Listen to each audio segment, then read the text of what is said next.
kita rahimahullah, maksudnya adalah para ulama yang Imam Qurtubi belajar darinya. Adapun rupa malaikat maut alaihissalam dan betapa rasa takut serta ngeri yang dialami hati manusia saat melihatnya adalah hal yang tidak bisa diungkapkan dengan kata-kata karena sangat mengerikan dan juga kelihatannya bengis. Tidak ada yang tahu hakikat rupa malaikat maut di waktu itu kecuali orang yang mana malaikat maut sendiri sengaja menampakkan diri kepadanya. Kalaupun ada yang bercerita tentang dia, barangkali itu hanyalah perumpamaan-perumpamaan dan cerita-cerita belaka yang dibuat oleh orang. Ada riwayat, dan riwayat ini juga sebagaimana dinukil dalam buku yang ditahqiq dalam PDF yang saya terima. Ini juga menjelaskan kalau riwayat ini belum ditemukan tentang masalah kesahihannya, tapi ada athar nanti tentang Ibrahim alaihissalam yang masih ada sebagian ulama berpegang padanya. Riwayat itu adalah riwayat dari Ikrimah bahwasanya dia berkata, aku melihat pada satu suhuf Syith, dan Syith ditulis di situ di bawahnya atau dikasih keterangan adalah anaknya Nabi Adam alaihissalam, di mana dia yang membangun bersama ayahnya Adam Ka'bah. Bahwa Adam alaihissalam berkata, ya Tuhanku, perlihatkanlah kepadaku malaikat maut supaya aku bisa melihatnya. Maka Allah yang maha tinggi mewahyukan kepada Adam, sesungguhnya malaikat maut itu mempunyai sifat-sifat tertentu yang membuat kamu tak akan pernah mampu melihatnya. Tapi aku akan menurunkan dia kepadamu dalam wujud seperti yang biasa dilihat oleh para nabi dan orang-orang pilihan.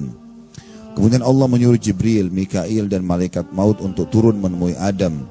Adapun malaikat maut sendiri datang menemui Adam dalam wujud seekor domba berwarna biru. Dia membentangkan 4.000 sayapnya. Dari sayap-sayap yang dimilikinya, di antaranya ada sayap yang lebarnya mencapai langit dan bumi, ada yang mencapai seluruh bumi-bumi, ada yang mencapai timur yang terjauh, dan ada pula sayap yang mencapai barat yang terjauh. Ternyata bagi malaikat maut, bumi yang dengan segala isinya seperti gunung-gunung, lembah-lembah, hutan-hutan, jin, manusia dan binatang dengan segala laut dan udara dengan segala isi masing-masing, semuanya dilakukan leher malaikat maut. Hanyalah seperti sebutir biji sawi berada di tanah lapang. Dan ternyata dia juga mempunyai beberapa mata yang hanya dia buka di tempat-tempat tertentu saja. Dan beberapa sayap yang hanya dia bentangkan di tempat-tempat tertentu saja. Ada sayap-sayap yang dia bentangkan seperti kabar bagi orang-orang pilihan.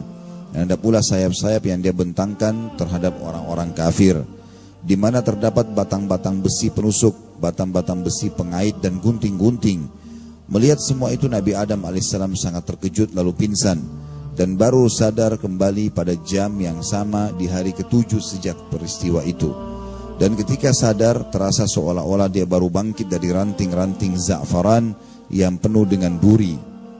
Khabar ini disampaikan oleh Ibnu Zahar Al-Wa'iz yang lebih dikenal dengan Abu Hashim Muhammad bin Muhammad dalam kitab An-Nasahi.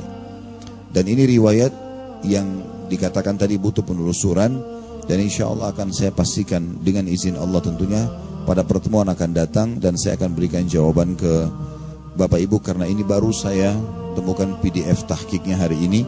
Tapi khusus ini adalah riwayat juga oleh penulis, sebenarnya dijelaskan kalau perlu penelusuran lebih jauh. Tapi ada riwayat dari Ibnu Abbas radhiyallahu anhuma yang cukup banyak dinukil oleh ulama, bahwa Ibrahim alaihissalam Khalilur Rahman pernah meminta malaikat maut memperlihatkan kepadanya bagaimana rupa wajahnya ketika mencabut nyawa orang mukmin. Maka malaikat maut berkata, palingkanlah wajahmu dariku. Ibrahim pun memalingkan wajahnya, dan sesudah itu dia melihat malaikat maut dalam wujud seorang pemuda yang amat tampan, berpakaian indah, beraroma harum, dengan penampilan yang sangat menarik. Maka Ibrahim pun berkata kepadanya, demi Allah, andaikan orang mukmin tidak mendapatkan kegembiraan apapun selain melihat wajahmu, niscaya cukuplah. Kemudian Ibrahim berkata, sekarang perlihatkanlah kepadaku bagaimana rupamu ketika mencabut nyawa orang kafir.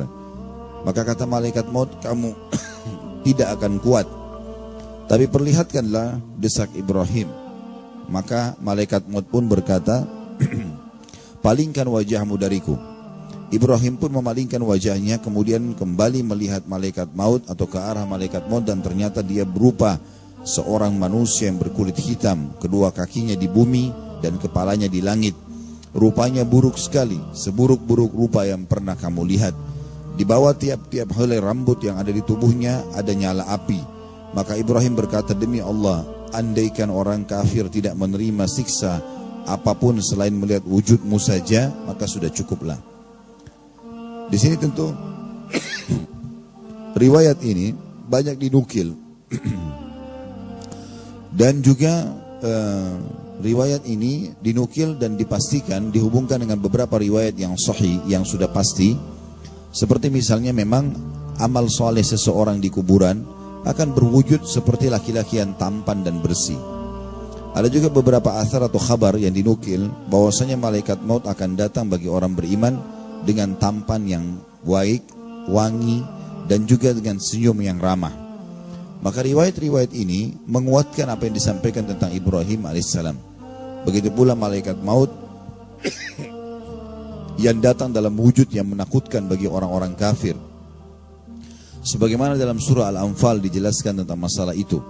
Ayat 50. Kalau seandainya kalian melihat bagaimana malaikat maut mencabut wajah atau ruh orang-orang kafir sambil memukul wajah dan bokong mereka. Sebagian ulama tafsir mengatakan mereka dalam keadaan ketakutan karena melihat wujud aslinya malaikat maut yang itu sudah cukup bagi mereka menyiksa.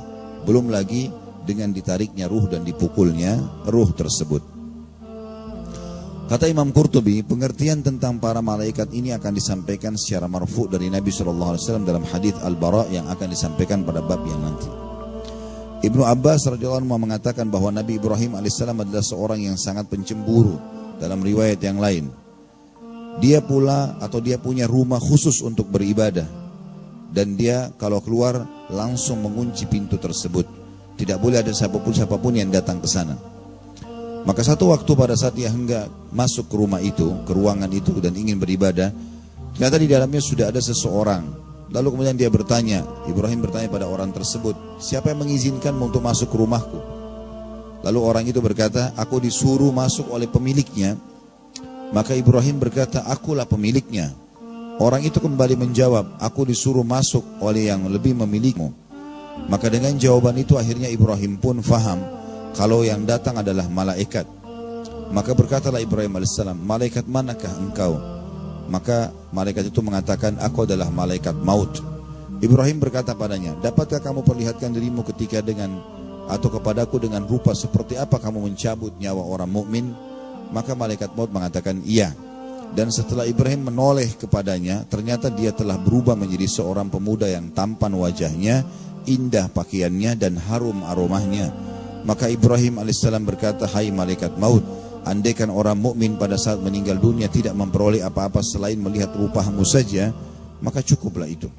Kemudian Ibrahim pun dicabut nyawanya pada saat itu.